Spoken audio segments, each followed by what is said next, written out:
Hi, this is Chuck out here at Midori Farm. It's a little bit rainy today, and what we're doing is we're going to plant out the sweet potato slips that we grew ourselves at home. Junya, do you remember how we grew those?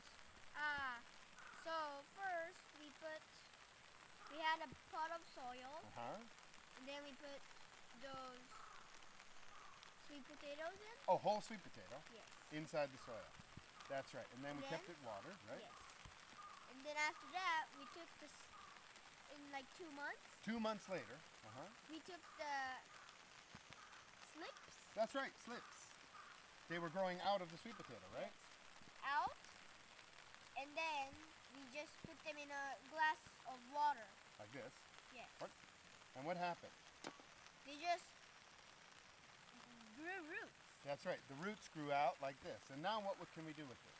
So we bury them in this farm so they can become sweet potatoes and we could eat them.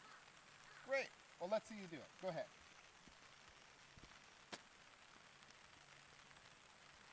All right. Nice deep hole. Let's put that in there. Okay, let's push the soil back around it.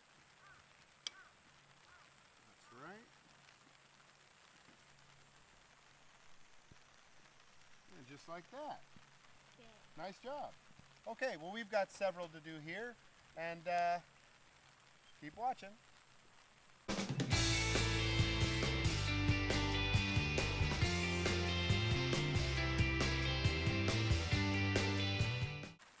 Okay, well, we've gotten our 5 or 6 sweet potato plants growing, and you can see around us we've got some larger plants that were planted a couple of months ago that are well on their way. So stay tuned with us and we'll do more videos like this, and we'll show you how they're growing, how to harvest the leaves, and then eventually in the fall how to cut away all the leaves and harvest the tubers themselves, and hopefully how to eat them. So thanks for joining us and have a good day.